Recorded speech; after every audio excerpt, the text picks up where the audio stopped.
ఇప్పుడే జీ5 app download చేయండి. చూడండి మీ ఫేవరెట్ టీవీ షోస్ ఎప్పుడైనా ఎక్కడైనా. ఇప్పుడు అర్థమైందా విశాలాక్షి పవర్ ఏంటో? పవర్ కాదండి, మాయ చేస్తుంది. నా అల్మారాలో ఉన్న నగలు కూడా తాళం తీయకుండానే ఎత్తేస్తుంది. విశాలాక్షి వెళ్ళిపోలేదు కదా, ఇంకెందుకు కంగారు? మాయ చేసి మ్యాజిక్ అని నగలు తీసి గోడవతల వేసి కిమ్మనకుండా తీసుకెళ్లిపోతే ఎవరిని అడుగుతాం?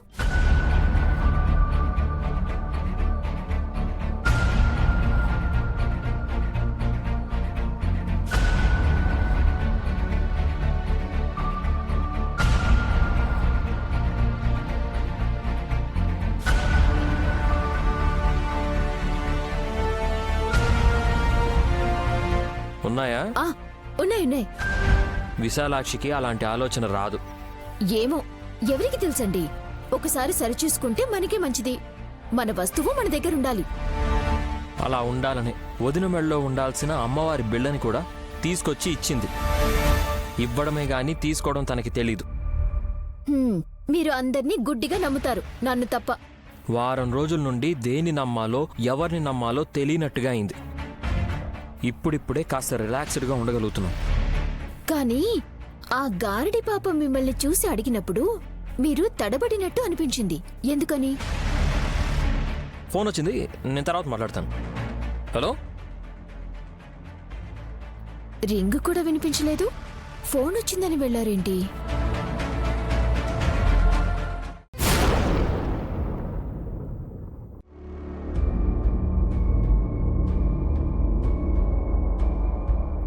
ఏం చేస్తున్నావు చెల్లి? రాసుకుంటున్నానక్క. పౌడరా క్రీమా? కాగితం ముక్కలో రాసుకుంటున్నాను. అదే, ఏం రాస్తున్నావో చెప్పొచ్చు కదా. నువ్వు పెన్ను పేపర్ పట్టుకున్నావంటే రాస్తున్నావని నేను అడక్కపోయినా తెలుస్తుంది కదా. కాసేపయ్యాక తనకు గుర్తుండదని అమ్మ ముందే రాసి పెట్టుకుంటుంది. Oh I see, good, keep it up. Hey, అరే గుర్తుండదంటే గుడ్ అంటావేంటే? ఎందుకు మతుండదో అడగాలి కదా. మతిలేంది మీకు. హే, చెల్లికేమైంది బంగారంలాగా ఉంటేను? నాకు అర్థం కాలేదు హాస్ని. నైనికి ఎందుకు జ్ఞాపకం ఉండదు? రెండో పాయింట్ ఏంటంటే, నైనిగా మర్చిపోతే త్రినేత్రిగా ఎందుకు గుర్తుంటుంది?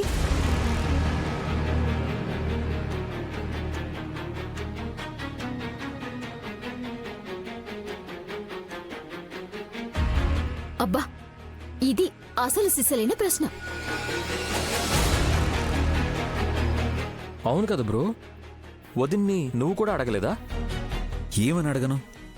ఇంటి పనులు గాని ఆఫీస్ పనులు గాని అన్నిటినీ 2 గంటల్లో చక్కబెట్టేసింది నాయని. అంత పర్ఫెక్ట్గా ఉన్నప్పుడు మళ్ళీ గుచ్చి గుచ్చి అడగడం ఎందుకు? ఇది పాయింటే. అవును, ఇంతకీ ఏం మర్చిపోతానని రాసుంటుందో చూడొచ్చా? చూడొచ్చా నైని? ఎందుకత్తయ్యా? నిన్ను ఆట పట్టిద్దామనుకుంటున్నారమ్మా. ఏడిపించాలి అని అనుకునేవాళ్ళు నవ్వుల పాలవుతారు అని తెలుసుకుంటే బాగుంటుంది. పోనీ ఆ చీటీలో ఏం రాసిందో తనని చదవమనండి. సుమనా, నేనిలా రాసుకోవడం వల్ల నీకేమైనా ఇబ్బందా? అబ్బే, నాకెందుకుంటుంది ఇబ్బంది? నువ్వేం నా గురించి రాయటం లేదు కదా. అమ్మ ఏం రాసిందో చూడండి. ఇది వాళ్ళకి అనవసరం విశాలాక్షి. మీరు అలా అనే కొద్దీ అదేంటో చూడాలన్న ఆసక్తి పెరిగిపోతుంది వదినా. చూపించమ్మా, పోనీ నేను చదవనా? బేషుగ్గా ఇవ్వమ్మా. దీనికి మాకు మాట పడతావు ఎందుకమ్మా? ఇటివ్వు. మావయ్య, నాకొకటివ్వు. నాకు కూడా బాబాయ్. తలా ఒకటి చదవండి. ఇవేం ఆసుపత్రాలా నేను పంచడానికి? అలడు, టేక్ ఇట్. ఇదిగమ్మా సుమ్మమ్మా. అక్కాయ్, అలడు నువ్వు కూడా తీసుకో. అలడు నువ్వు తీసుకో. అన్నమ్మా ఇక తీసుకో.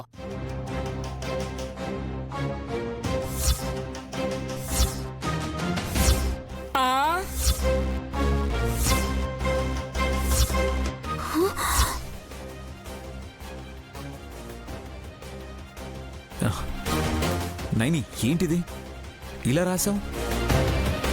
అందుకే చూడొద్దన్నాను బాబుగారు. గానవికి జలుబు మందు వేయాలి 4ంటికి. బాబుగారితో అకౌంటెంట్ ఆనందరావు 5ంటికి ఫోన్ చేసి మాట్లాడతానన్నారు.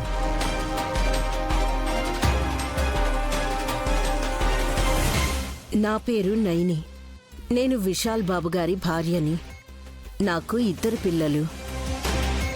పెద్ద పాప గాయత్రి, రెండో పాప గానవి.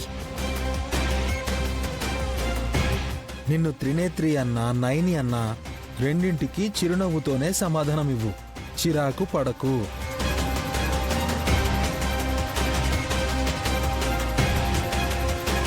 పని మనిషి కూతురు స్కూల్ ఫీజు కోసం అడిగిన 30,000 రేపు పొద్దున్నే ఇచ్చేయి.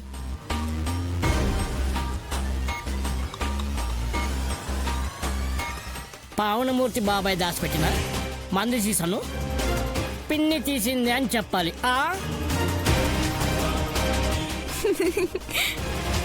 ఓ బాటిల్ దూరకు దొరికిందా? నీ చేతిలో ఉన్న చీటీ ఏంటో చూడు నాన్న.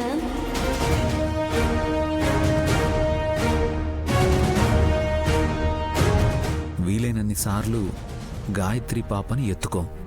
టైం అయిపోతుంది. ఇవన్నీ గుర్తు పెట్టుకోవాలని బానే రాసావమ్మా. మర్చిపోతానని. మీకు మతిమరుపు లేదు కదా వదినా? ఏం వయసు అయిపోయిందని? చిన్నప్పుడు తాతయ్య చెప్పిన వేద మంత్రాలు కూడా నీకు గుర్తున్నాయి కదక్కా. అది సరే, టైం అయిపోతుందని ఎందుకు రాసావు నైని? టైం వేస్ట్ అవ్వకుండా బ్యాలెన్స్ చేయాలని అత్తయ్య. ఇవన్నీ మర్చిపోతే ఏమవుతుంది? మళ్ళీ నేనెందుకు ఏమీ తెలియనిదాల్లా ప్రవర్తిస్తున్నానని మీరే అడుగుతారు కదక్కా.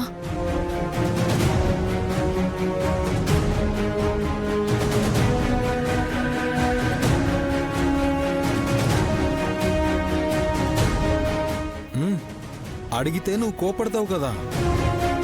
చిరునవ్వుతోనే సమాధానం ఇవ్వాలని రాసుకున్నాను.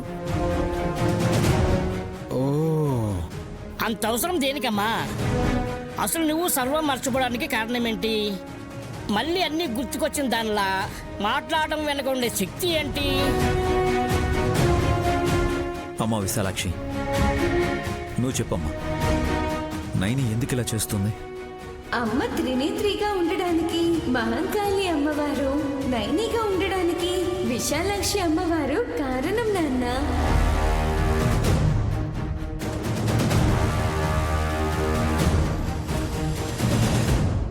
జీ5 యాప్ డౌన్లోడ్ చేసి అన్ని ఎపిసోడ్స్ పూర్తి ఉచితంగా చూడండి.